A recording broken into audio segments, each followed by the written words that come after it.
Tempat belajar YouTube channel Soli Supriyadi hadir menjumpai siswa-siswi SMP kelas 7 dimanapun kalian berada. Dengan pembelajaran yang sangat asik akan menyampaikan materi ilmu pengetahuan alam. Jangan lupa subscribe, like, dan share, juga nyalakan loncengnya ya. Oke. Tempat belajar ilmu pengetahuan alam ya, kelas 7, bab masih bab pertama ya, yaitu kita akan belajar penggunaan satuan baku.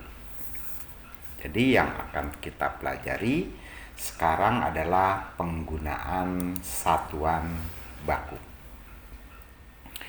Oke, Ananda sekalian, dimanapun kalian berada, ya, dalam kehidupan sehari-hari kalian seringkali melihat suatu kegiatan pengukuran. Misalnya mengukur panjang tali, ya, mengukur langkah, mengukur waktu, mengukur apapun dalam kehidupan sehari-hari, baik disengaja maupun tidak disengaja. Kehidupan mengukur itu adalah kebutuhan sehari-hari, gitu ya.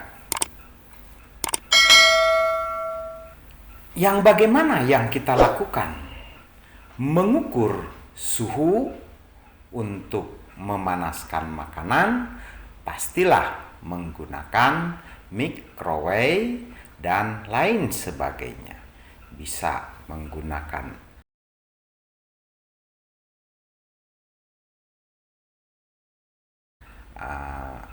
magic jar dan lain sebagainya ya.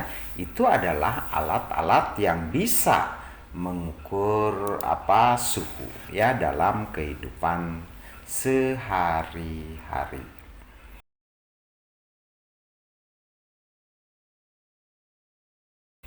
Pengukuran memang sangat sering dilakukan sebagai salah satu kegiatan dalam penyelesaian permasalahan, ya.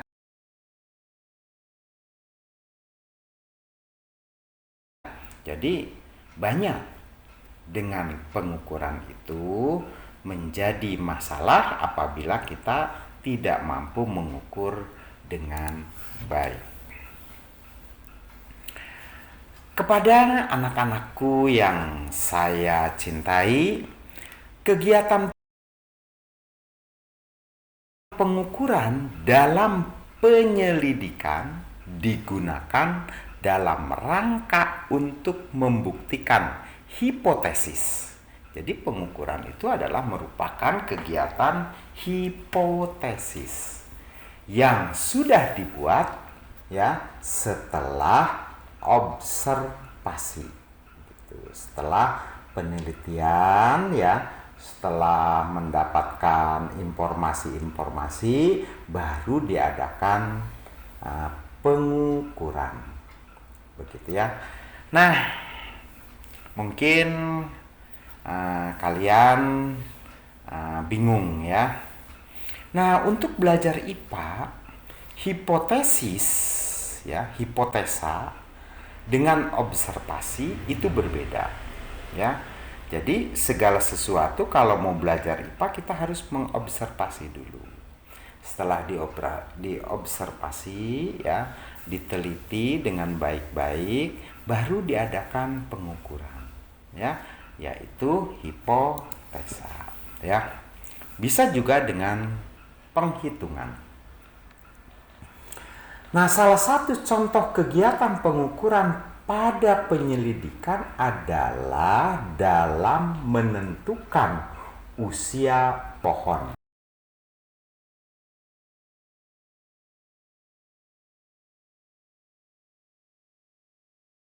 Nah, usia pohon seperti pada gambar, nah itu adalah salah satu pengukuran penyelidikan ya, menyelidiki usia pohon ini.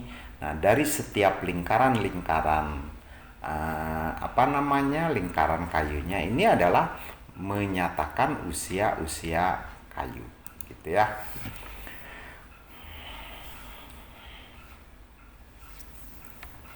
Untuk menentukan usia pohon, kalian memerlukan data, yaitu jari-jari dari pohon dan jarak rata-rata setiap ring yang diperoleh dengan kegiatan pengukuran.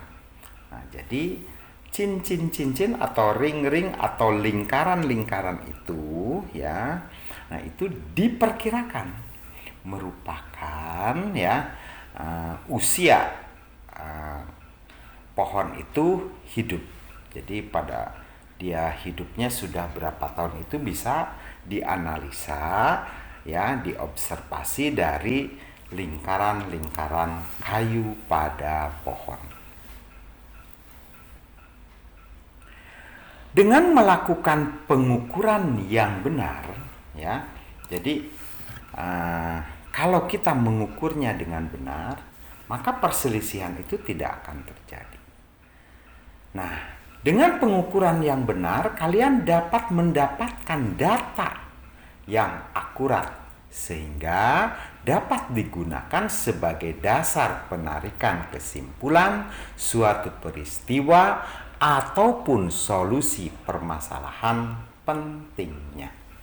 Nah, contoh gini ya. Kamu ditanya, ya, jadi kamu mengadakan pengukuran terlebih dahulu, ya. Umpamanya dari rumah kamu ke sekolah, ya. Dari rumah ke sekolah berangkat jam 5, ya, sampai ke sekolah itu jam 5:30, ya. Itu mengadakan pengukuran ya. Nah, berarti kamu punya waktu dari rumah ke sekolah itu adalah 30 menit. Lalu kamu juga mengukur ya. Mengukur. Apa yang diukur? Nah, setiap menit itu kamu berjalan berapa meter ya. Nah, kalau itu dapat kamu temukan, maka kamu akan mengetahui jarak dari rumah ke sekolah. Nah, itu adalah suatu observasi, pengumpulan data, dan kalian akan mendapatkan suatu kesimpulan. Penggunaan satuan baku pada kegiatan pengukuran, misalnya kalian adalah seorang tukang kayu, ya, maka kamu harus menggunakan alat ukur untuk mengukur kayu yang tepat.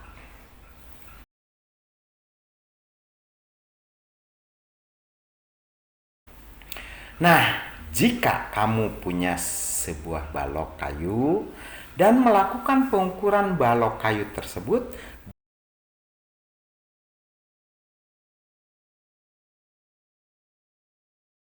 dengan menggunakan ranting atau jengkal, boleh enggak?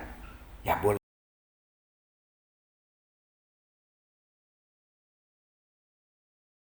Boleh saja, tetapi ingat loh ya, pengukuran dengan alat ukur yang tidak tepat itu akan mengakibatkan perselisihan, akan menghasilkan kesimpulan yang salah.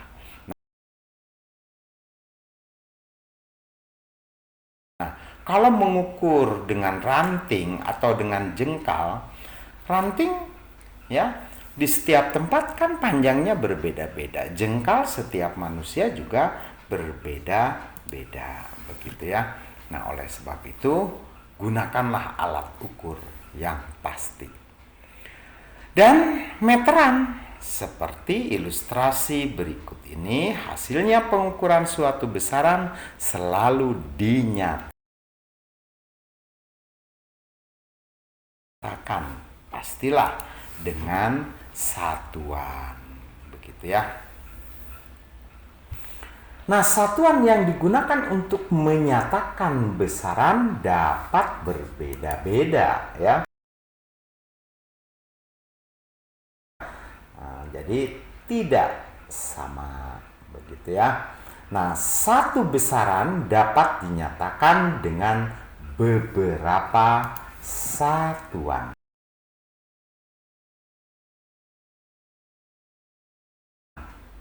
Begitu ya. Nah, itu yang perlu kalian ketahui. Misalnya, kamu mengukur lebar ruang kelas dapat dinyatakan dengan satuan bisa dengan jengkal, dengan hasta, dengan depa, dengan langkah, dengan meter, dan lain sebagainya. Gitu ya. Nah, itu yang perlu kalian pahami. Begitu ya. Nah, anak-anakku, dalam kehidupan sehari-hari dikenal satuan tidak baku dan satuan baku. Itu dalam kehidupan sehari-hari. Salah satu ciri satuan baku adalah satuan tersebut akan memberikan hasil yang sama walaupun pengukuran dilakukan dengan orang yang berbeda, waktu yang berbeda, atau tempat yang berbeda.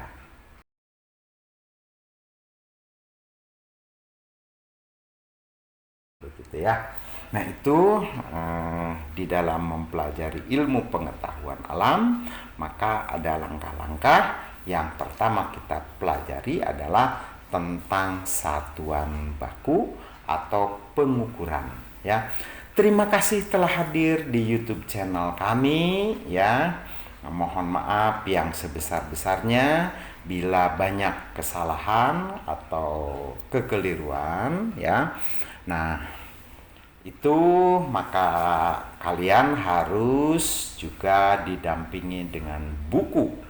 Jadi kamu sambil mendengarkan dan menonton YouTube ini, alangkah indah dan baiknya kamu sambil pegang buku IPA ya.